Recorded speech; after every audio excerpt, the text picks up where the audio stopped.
नमस्कार, मैं हूँ लीला। स्वागत है आपका हमारे चैनल में।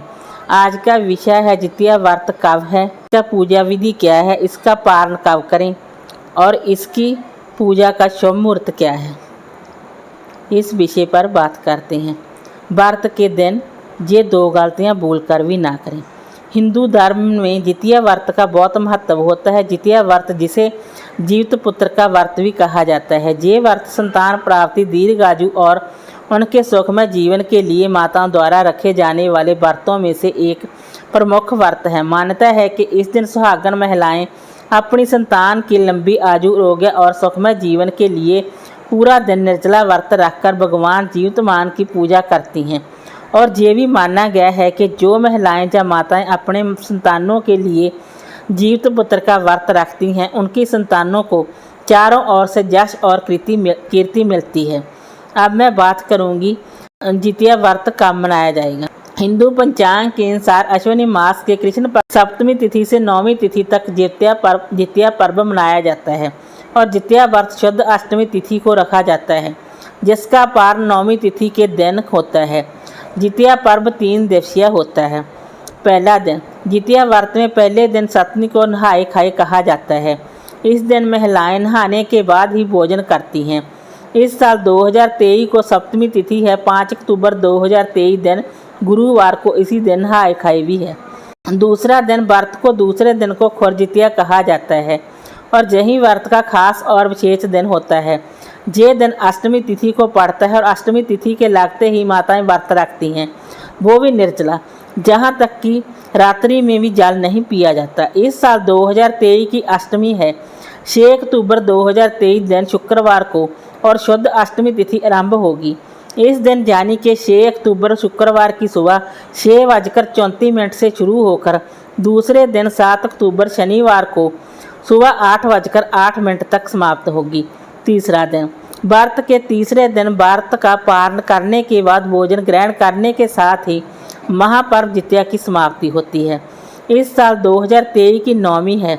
7 अक्टूबर दिन शनिवार को सुबह 8:08 से शुरू होगा। नहाए खाए और पारण की तिथि। नहाए खाए 5 अक्टूबर 2023 दिन गुरुवार को है। निर्जला व्रत 6 अक्टूबर 2023 दिन शुक्रवार की सुबह 6:34 से शुरू। पारण 7 अक्टूबर 2023 दिन शनिवार को सुबह 8:08 से है। अब बात करते हैं पूजा विधि के बारे में। जो भी सुहागन महिलाएं और माताएं इस व्रत को रखती हैं, जितिया व्रत के दिन स्नान आदि करने के बाद साफ वस्त्र धारण कर पूजा स्थान पर सूर्यनारायण और जीवतमान की कुशा से निर्मित मूर्ति को स्नान कराकर स्थापित करना चाहिए। अब प्रतिमा या मूर्ति के समक्ष धूप दीप जलाकर नैवेद्य पुष्परौली फल आदि अर्पित कर उनकी आरती करके भगवान को मिठाई का भोग लगाकर जब पूजा समाप्त हो जाए तो जीवित पुत्र का व्रत की कथा सुने जा पड़े।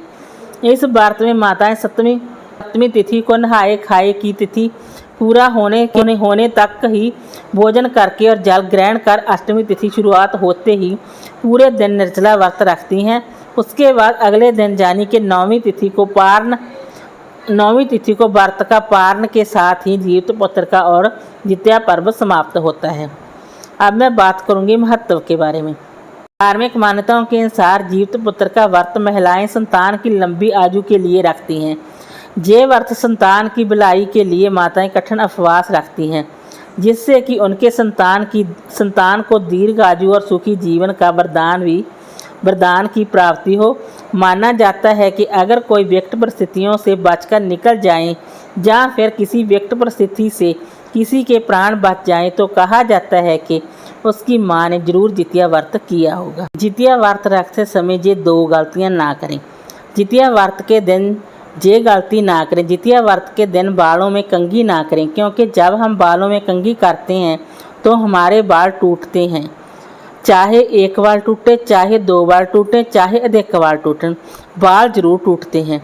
ऐसा माना जाता है कि जब हम कुछ तोड़ देते हैं तो हमारा व्रत टूट जाता है। इसलिए गलती से भी आप खुद कंघी ना करें।